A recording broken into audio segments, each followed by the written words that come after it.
Muy buenas tardes, amigas y amigos de Brújula Internacional. Siempre está ahora el recorrido por los escenarios internacionales con el choque de las imágenes y la fuerza de las palabras. Las elecciones en varios países del mundo siguen continuando dentro del mandato de la democracia, la representación popular, la división de poderes y el respeto a los derechos humanos.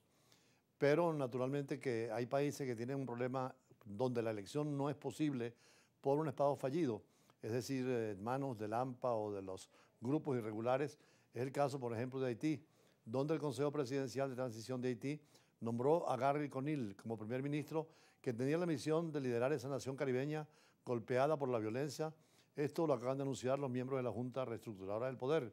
Naturalmente que Haití, a pesar de que comparte con República Dominicana lo que era la española, vemos el desarrollo de República Dominicana, la protección de la naturaleza, mientras como en Haití han acabado con los recursos naturales y no han podido encontrar una salida política, económica y social, ni una vida democrática normal en América Latina cuando los golpes estaban terminados y las dictaduras, y se abre un panorama bien interesante con alternabilidad, pero en Haití han tenido que recurrir a la presencia de funcionarios de Naciones Unidas para ayudar a la estabilidad de ese país.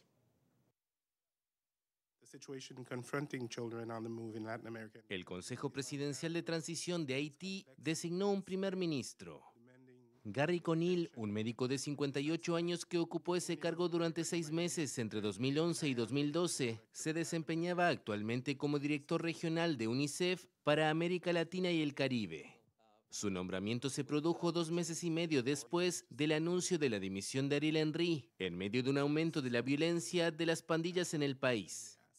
La nación caribeña aguarda desesperadamente la llegada de una fuerza internacional liderada por Kenia que buscará retomar el control del país en manos de las poderosas bandas criminales que operan en la capital Puerto Príncipe. Creado en abril, el Consejo Presidencial de Transición se halla en medio de luchas de poder, al tiempo que trata de abordar los problemas que aquejan al país. Además de la violencia, la población afronta una grave crisis humanitaria por escasez de alimentos, medicinas y otros bienes básicos.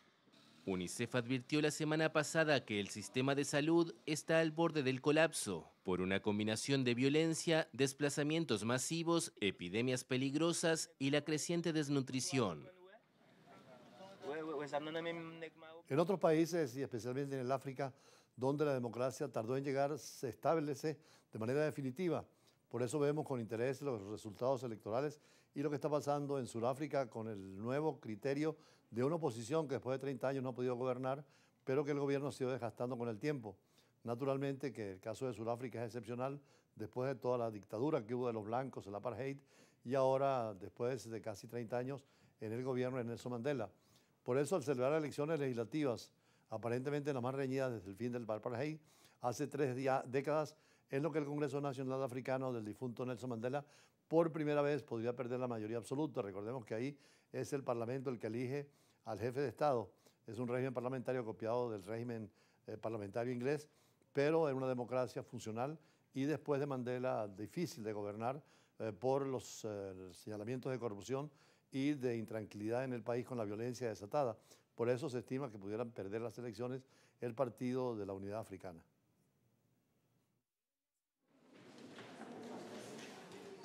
Sudáfrica celebra el miércoles elecciones legislativas.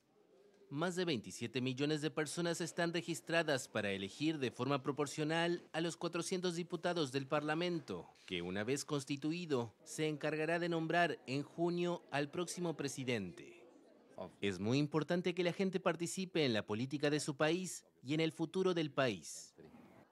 Por primera vez desde la llegada de la democracia en 1994, el Partido Congreso Nacional Africano, que puso fin al apartheid bajo el liderazgo de Nelson Mandela y que sacó a millones de personas de la pobreza, puede verse obligado a negociar una coalición para mantener el poder.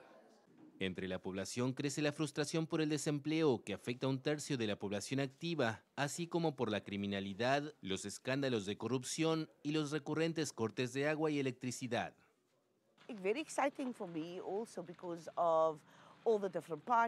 Es muy emocionante para mí también por todos los partidos diferentes, además de los independientes. Creo que le da un poco de sabor a nuestra democracia.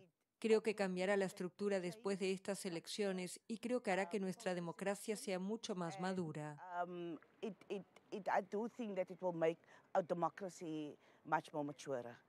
Los sondeos le otorgan al oficialismo un 40% de los votos, lejos del 57% cosechado en los comicios de 2019. Si gana menos de 201 escaños, el presidente Cyril Ramaphosa deberá negociar con partidos opositores y diputados independientes para asegurarse la mayoría. No tengo la menor duda en mi corazón de que el pueblo volverá a depositar su confianza en el Congreso Nacional Africano para que siga dirigiendo este país. A su derecha se encontrará con Alianza Democrática, un movimiento liberal al que las encuestas le auguran un 25% de los sufragios, que propone privatizaciones y desregulación y que arrastra una imagen de partido de la minoría blanca. Soy consciente de que ningún partido obtendrá una mayoría absoluta en estas elecciones y de que por primera vez en 30 años hay una oportunidad de cambio en el gobierno de Sudáfrica. A la izquierda, con un 10% de votos cada uno según los sondeos, se sitúan el partido MK del expresidente Jacob Zuma y la formación Luchadores por la Libertad Económica, que promete reformas radicales como la redistribución de tierras y nacionalizaciones. Difícil que muchos gobiernos, después de dictaduras como la de Sudáfrica por la minoría blanca, y el ejemplo de Mandela extraordinario de incorporar a la población a los logros de la democracia y el desarrollo económico, y después de 30 años en el poder, naturalmente que la gente quiere cambio. En el caso de Mandela fue sabio cuando dijo que solamente aspiraba por un periodo presidencial porque demasiado tiempo en el gobierno y en el poder puede quitar lo que es el servicio público y convertirse en un servicio donde el mandatario no es mandado, sino que es el que manda de forma absoluta. Por eso en África, incluso el último gobierno, el presidente está cuestionado, no pudo ser candidato, tuvo que dividir al partido de gobierno y eso es lo que hace que la oposición pueda llegar al gobierno en estos momentos. Pero merece un análisis porque África, junto con Nigeria, son los países más importantes del continente africano. Incluso son los dos candidatos a integrar el Consejo de Seguridad de una reforma donde también América Latina tenga países como Brasil, Argentina o México, que son las potencias regionales. Pero el África sigue siendo un continente donde la esperanza está allí, materias primas y negociaciones internacionales, pero es necesario el mandato de la democracia con los principios de la división de poderes y el respeto a los derechos humanos. Por eso nuestro editorial es sobre Sudáfrica y más adelante las entrevistas de siempre. Una de las ventajas de la alternabilidad es el cambio en la conducción política del Estado y el proyecto económico, social y cultural que cada ideología mantiene. Por eso estamos observando con muchísima atención lo que está pasando en las elecciones de Sudáfrica, donde después de 30 años del fin del sistema del apartheid y el partido de Nelson Mandela, Congreso Nacional Africano, pudiera perder las elecciones. Ha estado gobernando el equipo originario de Mandela hasta los seguidores hoy desde 1994. Son 28 millones de sudafricanos que están llamados el miércoles a las urnas en unas elecciones generales a las que está en juego la administración de la economía más desarrollada del continente, con un valor de unos 6.3 billones de rands sudafricanos, equivalente a 315.000 millones de euros, según el Departamento de Estadística de Sudáfrica. Será difícil para el presidente de Sudáfrica, Cyril Ramaphosa, el actual presidente de Sudáfrica, si no pacta con otras fuerzas políticas, perdería el poder y así la hegemonía que tenía el partido de Mandela. Además, se eligen los miembros de la Asamblea Nacional, que es el equivalente a la Cámara Baja del Parlamento, que tiene 400 miembros, quienes a su vez debe escoger al presidente. Los sudafricanos van a elegir entre 70 partidos y 11 candidatos independientes a esos 400 miembros de la Asamblea Nacional.